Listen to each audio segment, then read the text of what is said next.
Welcome to the 2016 North Pole presidential debates. I am your moderator, Santa Claus. As you know, I am very busy spreading cheer throughout the world, and we need a great executive to run the North Pole itself. Now, for opening statements, Mrs. Clinton. Thank you, Santa. When I run for president, I don't want you to just think of me as the first woman president of the North Pole, even though I would be. But seriously, don't think about it unless it gets your vote. Then you can. Hey, can I come out yet? No, not yet, Bill. Anyway, I'm running for president to fight for the middle class, like I have all my life. Many think I have lost touch, but I can assure you, if you ignore my multiple homes, big bank account, and cash hidden in the same place as my missing emails, you'll see I'm broke just like you. Yes, thank you, Mrs. Clinton. And next we have Donald Trump. Thank you, Santa. Let's start off by saying the North Pole has become a disaster under the current president. We used to make all our toys at the North Pole. Now almost all of them are made in China. And China is cheating like crazy on trade and taking all the jobs away from the great and hard-working elves of the North Pole. I've got amazing plans to bring jobs back to the North Pole that will make the North Pole great again. And don't get me started on healthcare. Healthcare is a disaster. It's costing the North Pole a fortune, and it's not working. Premiums for most elves are through the roof. You have to spend a fortune to hit your deductible. Most elves never will hit the deductible and get the benefit. So what's the point of having it? You're basically throwing your money down the toilet. Yes, thank you, Mr. Trump. Next we have Barack Obama. Let me just start off by saying, it's great to have been the president for so many years. And I can continue to do great things if you elect me into office again. If you've had any problems during my presidency, just remember one thing. It was George Bush's fault. Stagnant wages, Bush's fault. Income inequality, that's a fixed system put in generations ago by George W. Bush. Even the extinction of the dinosaurs was a result of George Bush and his policies. I doubt he's responsible for half of what you say, but wait, you already had 2 terms. You can't run again. Sure I can. I have a phone and I have a pen, so I can do what I want. If Congress want to amend the Constitution to let me be president for life, just remember, I have a phone, I have a pen, and they let me do what I want. Isn't that right, phone and pen? I am sure you're quite mistaken. Phone and pen. Don't make me sick them on you. Okay, moving along. Mr. Trump, you stated you have amazing plans to get the economy running. Fantastic plans to defend this country. And the country will be better than ever.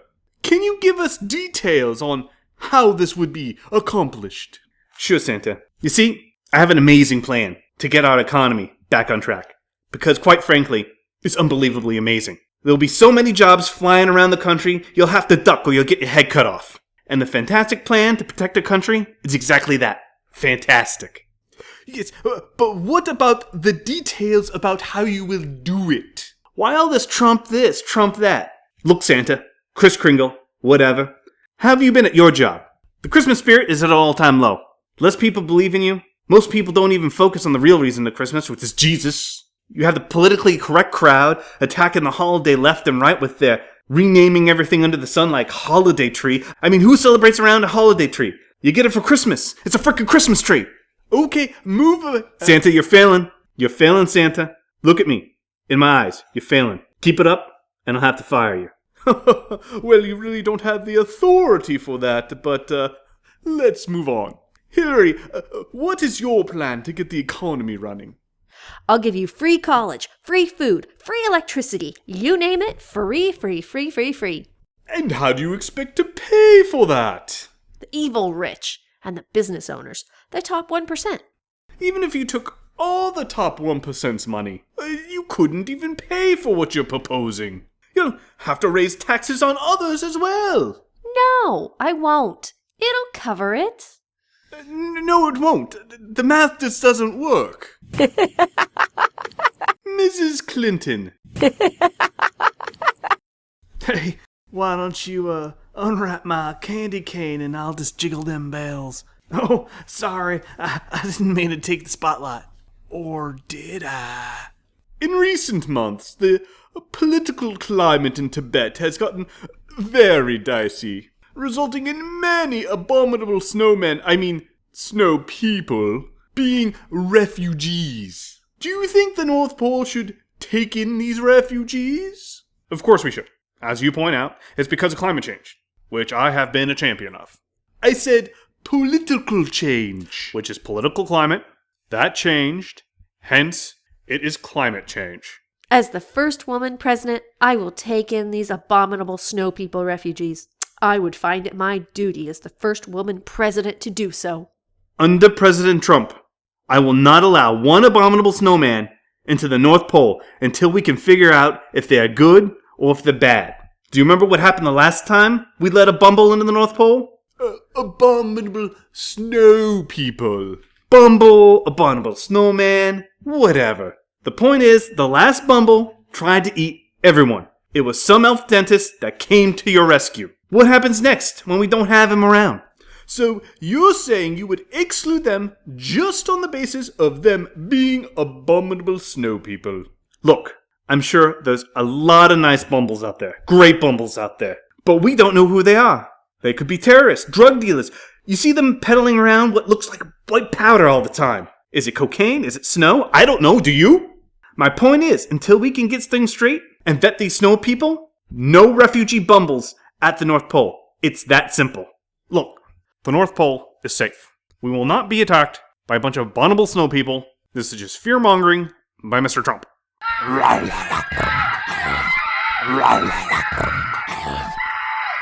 And what about the audience member that was just eaten by an abominable snow person? There was no evidence that that was a Bumble. It clearly was. Nope, not sure. Could have been a Sasquatch.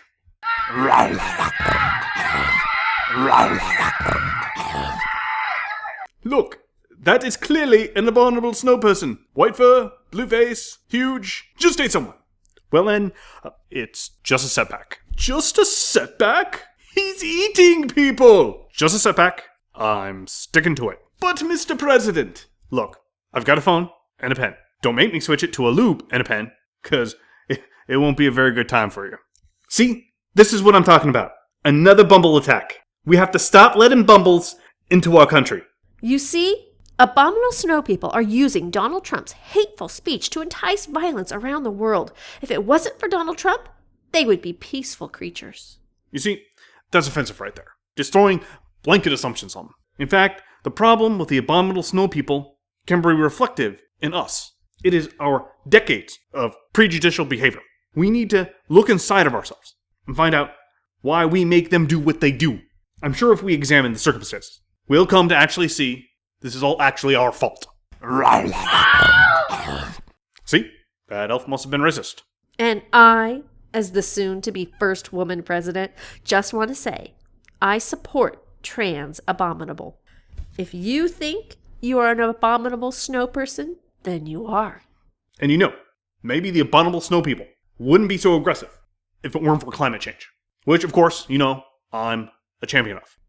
Okay, I think I've had enough of this. Okay, it's time for closing arguments. We'll start with you, Mrs. Clinton. I am a woman. Is that all? No more. All right. Okay, President Obama. Climate change, Bush's fault. Climate change, Bush's fault. Phone and pen. Climate change, Bush's fault. Climate change, Bush's fault.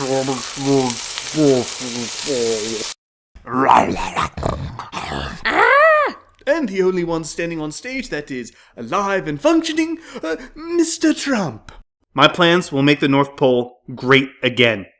I'm a very successful businessman. I've made billions of dollars. I'm the greatest thing since sliced bread. You know what? I take that back. Sliced bread wishes it could be me. I will make this country again because I am amazing.